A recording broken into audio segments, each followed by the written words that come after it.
Russell Crowe rescues a kidnapped victim in Proof of Life, one of 6 new movies we'll review this week. I'm Richard Roeper, columnist for the Chicago Sun-Times. And I'm Roger Ebert, film critic for the Chicago Sun-Times. Proof of Life takes place in a fictional South American country where David Morse is an American engineer and Meg Ryan is his unhappy wife who thinks the dam he's building promotes the anti-ecosystem agenda of a big oil company.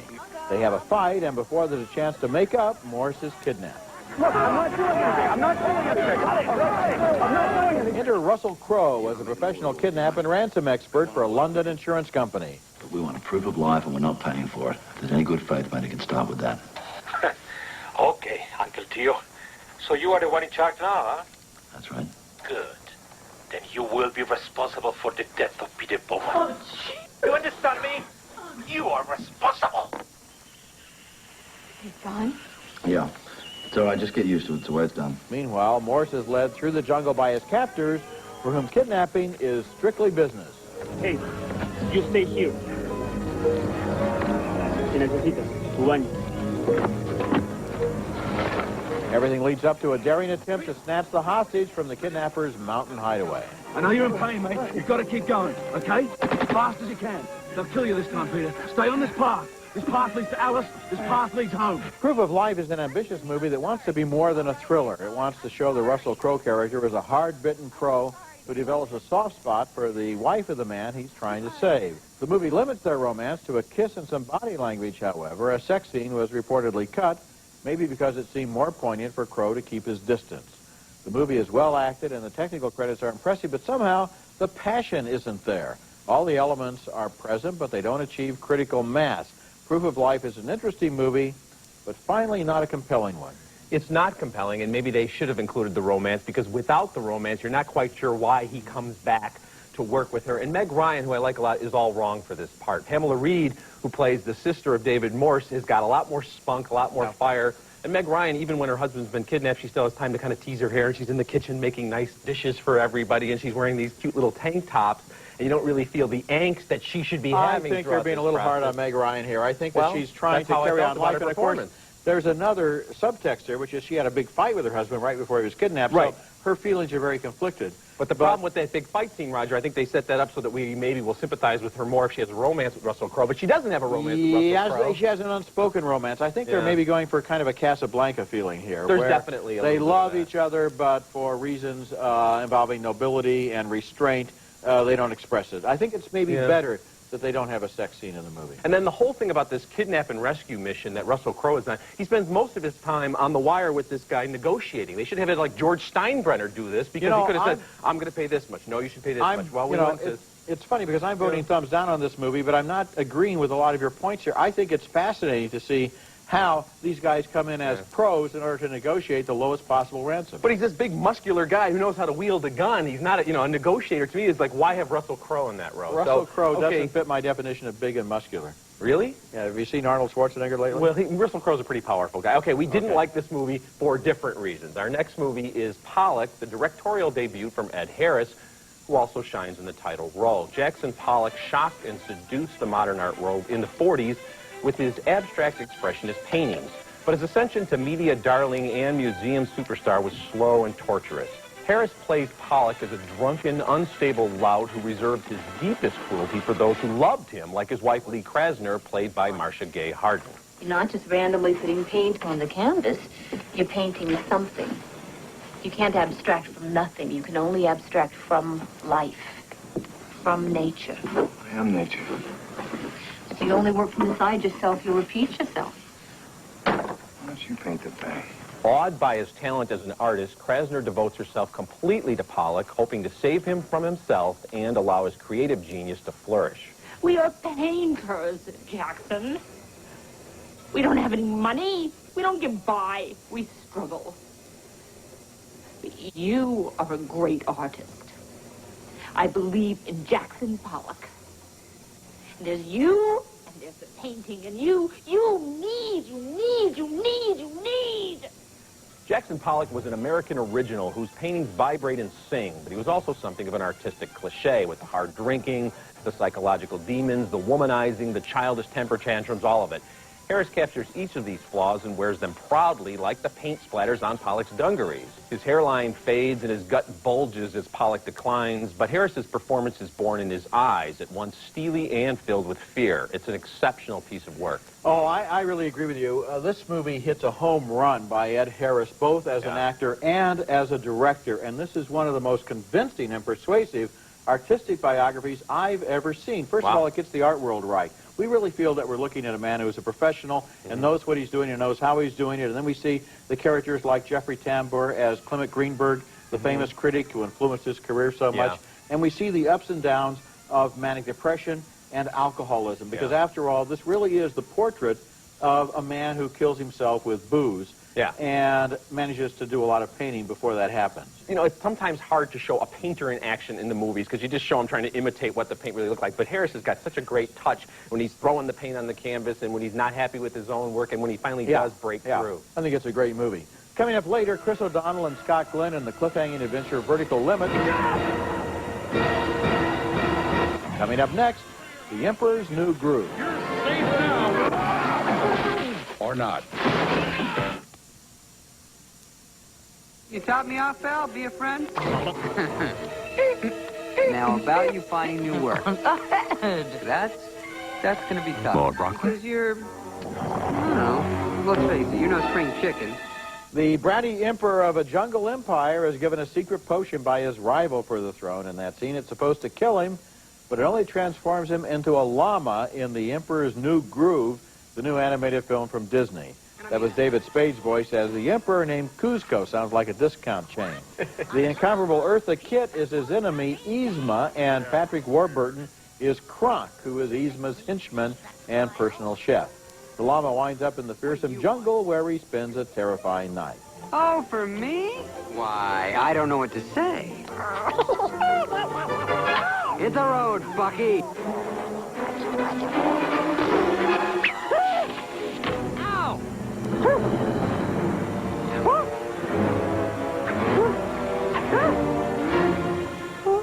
The emperor-turned-llama is rescued by the only man willing to befriend him, a peasant named Pacha, who helps him even though Kuzco was planning to replace Pacha's beloved home with his own imperial summer cottage. Don't worry, Your Highness, I gotcha. You're safe now. Maybe I'm just new to this whole rescuing thing, but this, to me, might be considered kind of a step backwards, wouldn't you say? Oh, no. It's okay. That's John Goodman as Pacha there, and the character looks like him, too. Continuing into the world of animation, David Spade's long string of fat co-stars. The Emperor's New Groove is less sentimental and more wisecracking than most Disney movies, and I like the slapstick style it brought to the story. Eartha Kitt contributes a great voice performance as the vindictive Yzma, and Spade as the llama has fun with the notion of an imperial snob who gets his comeuppance.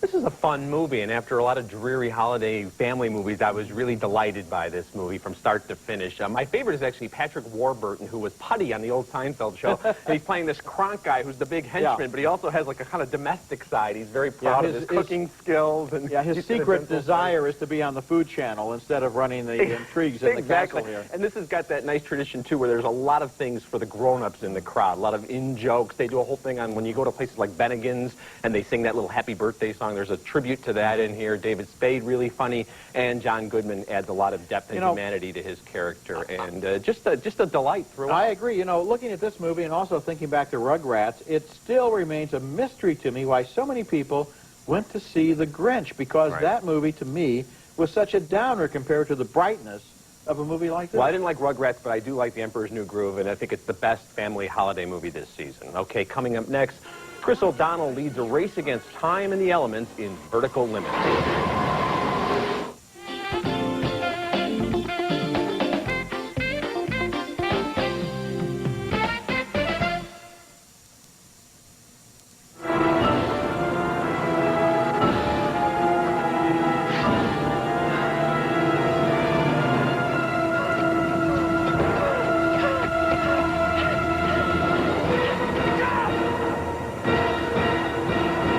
Chris O'Donnell is the boy wonder of the Himalayas in Vertical Limit, a mountain climbing thriller designed to keep you on the edge of your seat Maybe that's the better to dull your senses. O'Donnell plays Peter Garrett, a National Geographic photographer who gave up climbing after a family tragedy. But now his sister is trapped along with a billionaire adventurer and a professional climber near the top of the most ferocious mountain of them all, K2. Hey, you've never been that high, just staying alive up there. So we just walk away and forget about him? Is that what you're saying? We don't even know their exact location. How long is that going to take? I won't let Annie die. But even dropping off the rescue team, which includes Scott Glenn as a crazy old mountain man, is fraught with peril.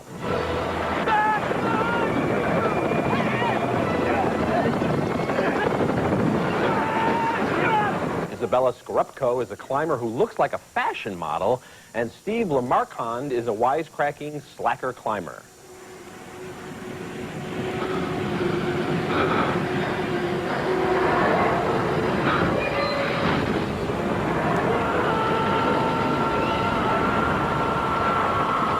Don't these people ever safely scale a mountain, take a few pictures, and crack open a bottle of champagne? The collective casualty report among the so-called expert climbers in vertical limit includes broken fingers, frostbite, missing toes, facial cuts, broken bones, death by avalanche, multiple deaths due to nitroglycerin explosions, not one but two noble suicides done in the name of saving other climbers, and oh yeah, there's murder as well. These people aren't adventurers, they're yuppie kamikazes. With its overwrought music and hammy acting and jackhammer medley of impressive but completely implausible stunts, Vertical Limit gave me a headache. Oh, come on now, Richard. First of all, there's not going to be a movie about them going up safely and having a bottle of champagne. And secondly, if you read the paper, you'll find out that just a year ago, events very much like this took place on Everest with all kinds of professional climbers and other experts being wiped out. And this is a movie I'm aware of that happening, gets the job done. I mean, it's not a great movie. It's not as good as Perfect Storm in its portrait of people against the elements, but it's very good as a thriller. And they get up there and they have to get these people out of the ice cave, and the time is running out, and the oxygen is coming down, and the special effects look good, and the stunts are impressive. And what's to complain about? Well, all the things I just did complain about, and because the stunts are so impressive, it just makes it that much more ridiculous that it's one after another, after another, after another, after another, and you're rolling your eyes at the end, because guys, they're sliding down these cliffs, and then they take their little pick out and they save themselves at the last moment. I've seen Wile E. Coyote in more realistic if I were sliding down if I were sliding down a cliff, I would take out my little pick and try to save myself at the last moment, too. I would like to see them next time at least drag a decent script up to the top of K2. Okay, our next movie is State and Maine, a comedy by David Mamet about Hollywood invading a small Vermont town. The most engaging thing about the movie is its quietly ingenious verbal humor. It's not an insider job like Robert Altman's The Player, but a human comedy about mismatched personalities working together as a production comes apart at the seams. William Macy plays the director, and Philip Seymour Hoffman is the hapless writer, paralyzed by the loss of his beloved typewriter. Get Mr. White a typewriter. I can only write on manual. I know the feeling. Typewriter for Mr. White! You know, that's a lie. That's a real fault. It's not a lie. It's a gift for fiction. Alec Baldwin plays the movie star who has a weakness for young girls. For example, local girls like the one played by Julia Stiles, who eagerly puts herself in harm's way. I brought your sandwich. Thanks, honey. Next time, bring two. Save yourself a trip. People came to see a motion picture. Hold on. No. You can go. Page 5. The horse dies. You know, she could be in the movie. She could. There's a sweet little romance in the film between the writer and a bookstore owner played by Rebecca Pidgeon. She comes to his rescue during a case of writer's block. Because it's about purity. And then you don't need the nude scene. Because it's about purity. Take any two people. Take you and me.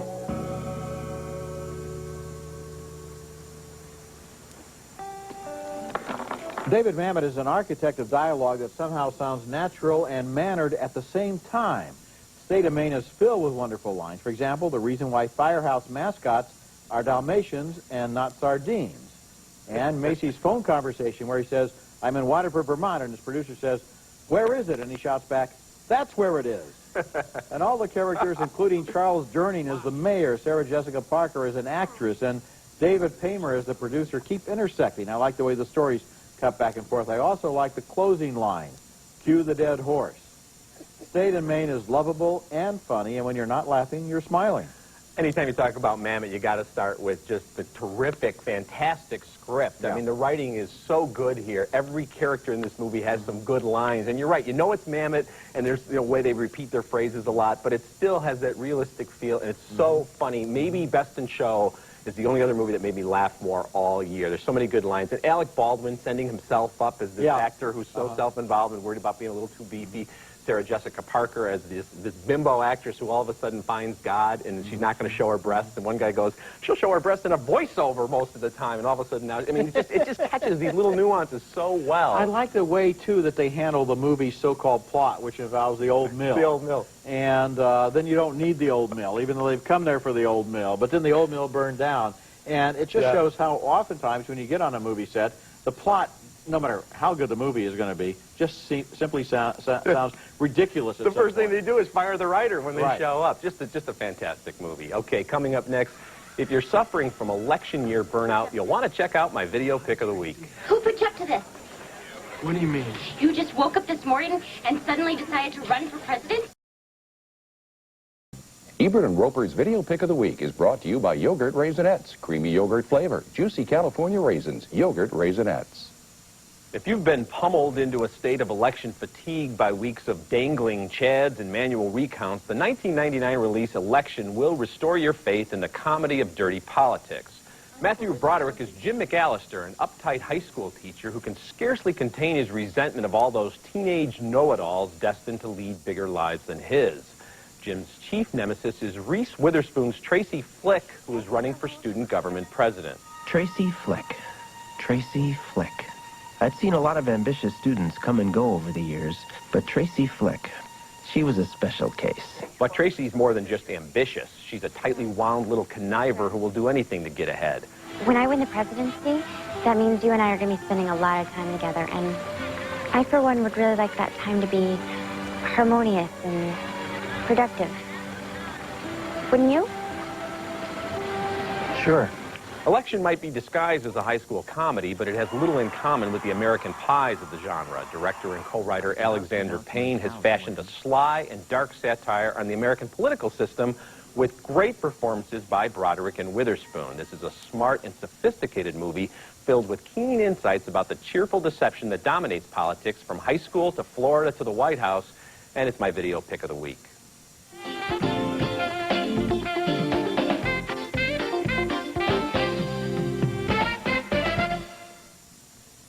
Join Roger Ebert and Richard Roeper on their floating film festival with movie screenings and lively discussions aboard the Disney Wonder cruise ship. Sailing February 1st through 4th on the Disney Cruise Line to the Bahamas with a stop at the island paradise Castaway Cay. The Floating Film Festival. Call your travel agent or 1-800-945-3806. The December movies are coming thick and fast, so just a brief mention here of Dungeons and Dragons, a goofy and incomprehensible film that seems inspired not so much by the game as by the box it came in. Doesn't this look like cover art? You have the power of the immortals. You can control dragons.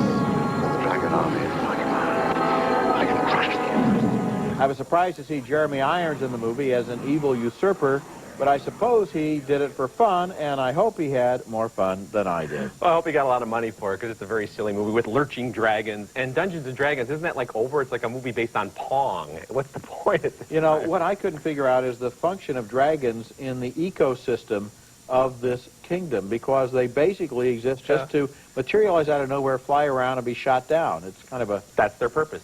Dismal life for a dragon. Now let's take another look at the movies we reviewed on this week's show. 2 thumbs down for Proof of Life, although I liked it more than Richard did. 2 big thumbs up for Pollock, Ed Harris's triumph as an actor and director. It opens in New York and Los Angeles next week. 2 more thumbs up for The Emperor's New Groove. Richard thinks it's the season's best family film. It opens everywhere next week. We split on Vertical Limit. I thought it got the job done. But 2 enthusiastic thumbs up for State and Main, which opens in limited release December 22nd. And finally, 2 thumbs down, as you just heard, for Dungeons and Dragons. So Pollock is a wonderful movie, isn't As it? is State Yeah. and Maine, and I Yes. hope families go to see The Emperor's New Groove. But Proof of Life, the really big anticipated movie, not coming through for us. Okay, you can learn more about our floating film festival cruise at our website, ebert-roper-movies.com, where you can also hear our reviews. Next week, more new movies, including the romantic comedy What Women Want, starring Mel Gibson and Helen Hunt. That's next week, and until then, the balcony is closed.